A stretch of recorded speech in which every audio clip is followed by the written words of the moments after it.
Hi,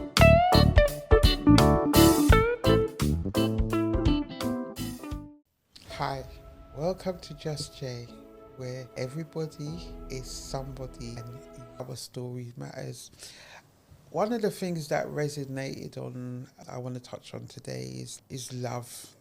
And a lot of us, I don't think we really understand we don't have the true understanding on what love actually is.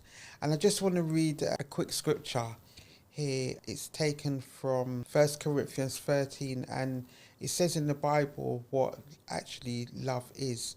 And it says, "Love suffers long and is kind. Love does not envy. Love does not parade itself, is not puffed up, does not behave rudely, does not seek its own, is not provoked, thinks no evil, does not rejoice in iniquity, but rejoices in truth, bears all things, believes all things, hopes all things, endures all things. Love never fails, but with love never fails." And it goes on to say, with faith, hope, and love, the greatest of the three is love. And why I've come to this, a lot of us use the term love loosely. We say love, oh, I love you, and, oh, I love that. But love is an action. And this is what a lot of us don't realize. Anybody can say, I love you, love this, love that, but it's your action. Well, for me, it's your action. I don't speak for anybody else but myself, but it's your action that shows what love is. And I went for a period where I didn't understand, growing up, I didn't understand love, because anytime that I experienced love, it brought me pain or trauma. Love was always a thing that was negative. I'm not saying that it was all negative, but I would say 50-60% of the time, and that the love that I received was negative.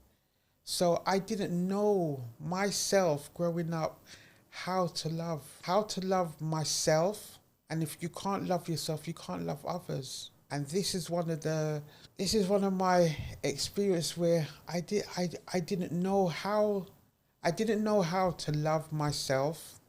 I didn't know how to receive love when it was given to me, whenever it was given or shown to me.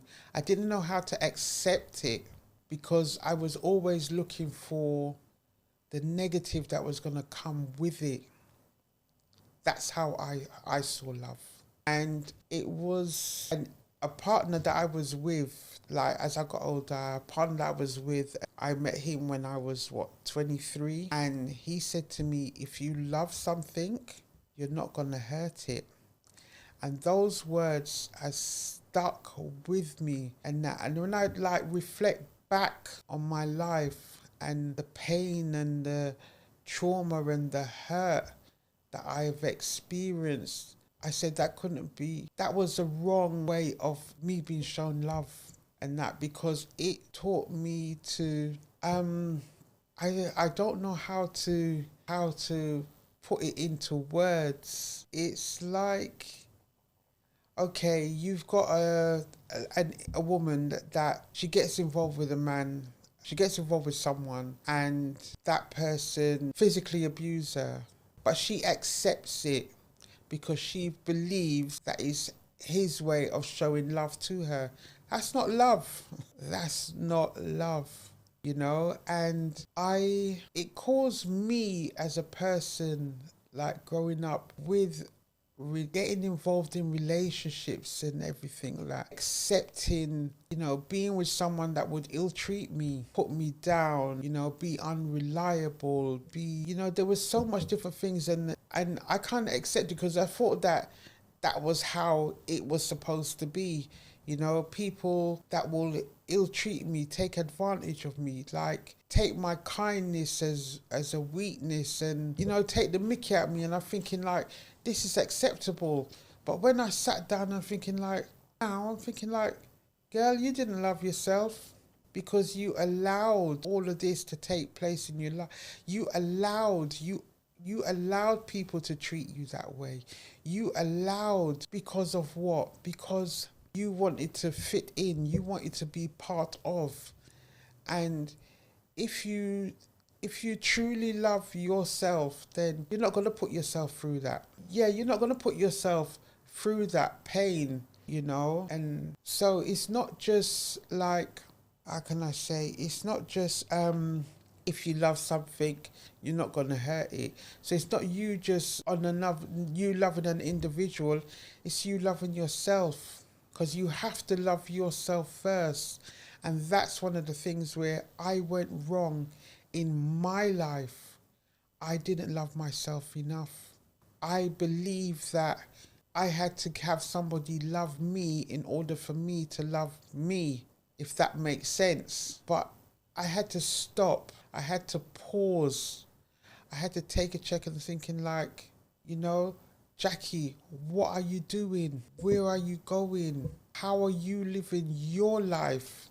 Is it your life you're living, or are you living your life to suit others? That's part of self-love, where you feel that you feel that you find that you love others more than you love yourself, but you don't realize that you are causing yourself pain because you're putting others, you're people pleasing, you're trying to live up to other people's expectations. That's not self-love. Trust me, that's not self-love. That's not. And it took me a long time to recognize, because I was so blinded. They have a saying now where about the noise. There was too much noise around me. I was listening to all that noise, but not listening to the noise that I needed to listen to. The noise that gives me clarity. The noise that brings me peace. The noise that enables me to love myself. The noise that enables me to see myself as the way God sees me. That's the noise that I need to take in. But no, I was listening to the noise that was dictating to me how I should live my life. I was listening to the noise that was wanting to control my life. I was listening to the noise that was able to manipulate me, to control me. That's the kind of noise that I was listening to, which I've now discovered was unhealthy. The noise that kept me suppressed and oppressed. That's the noise that I wanted to hear, but that's the noise that was unhealthy. And there's too many of us out there listening to the wrong noise and wondering why our life is going the way that it's going. If we took the time to stop, pause, and listen to the right noise, listen to the right sound, I should say. It's not noise, that's not noise. The right sound, the sound of peace, the sound of self-love, then see how clearer things will appear before us and for us. Notice, what are you listening to? Are you listening to the sound, or are you hearing the noise? Peace.